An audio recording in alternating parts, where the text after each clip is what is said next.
అన్నా కూడా నందమూరి తారక రామారావు గారు. ఇది ఇంకా చెప్పుకుంటూ పోతే ఆయన చేసిన విప్లవాత్మకమైన పథకాల గురించి నేను చెప్పాను. సూర్యుడిని వేలుతో చూపినట్టు అవుతుందని. ఇక నా విషయానికి వస్తే చెప్పాను, నాకు నా గురువు, నా దైవం, నా మెంటరు అంతా కూడా నందమూరి తారక రామారావు గారు అని.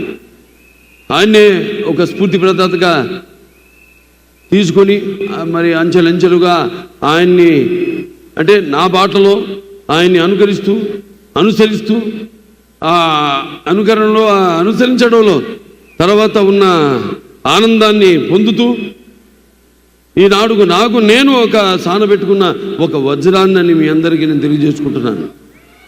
అంటే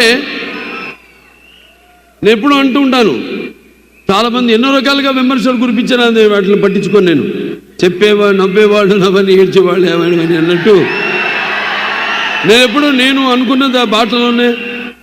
నాకు ఆధ్యాత్మిక చింతన ఎక్కువగా ఆయన నడిపిస్తాడు ఆ భగవంతుడే, ఆ పుణ్య దంపతులే నడిపిస్తారు అని ఒక నమ్మకం, విశ్వాసం, దృఢమైన విశ్వాసం వేరు, దృఢమైన విశ్వాసం వేరు.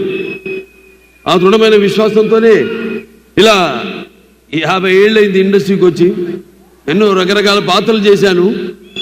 మొదటి బొట్టు దిద్దింది ఆయనే, తిలకం పెట్టింది ఆయనే.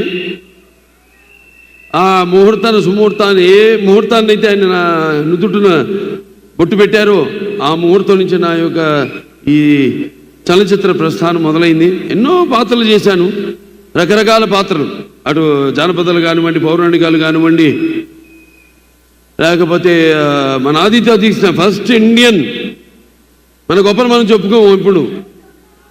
ఇప్పుడు వస్తున్న టెక్నిక్ వీళ్ళు ఎక్కడ ప్రస్తావన లేదు ఆ సినిమా గురించి. చేయబోతున్నాను దాని సీక్వెల్ కూడా అతి త్వరలో. ఫస్ట్ ఇండియన్ సోషియో ఫ్యాంటసీ చేసింది మన తెలుగు వాళ్ళు అని యావత్ భారతదేశం గర్వపడాల్సింది. అటువంటిది చాలామంది తెలియదు ఆ సినిమా గురించి, వేరే భాష వాళ్ళకి. అలా ఎన్నో అటు ఫ్యాంటసీలు కానివ్వండి, పౌరాణికాలు కానివ్వండి, ఇన్ని పాత్రలు చేసే అవకాశం నాకు దక్కినందుకు అది నా పూర్వజన్మ సుకృతంగా భావిస్తున్నాను. అలాగే ఒక్కొక్క సినిమా అంటే వయసు పెరుగుతున్న కొద్దీ ఎలా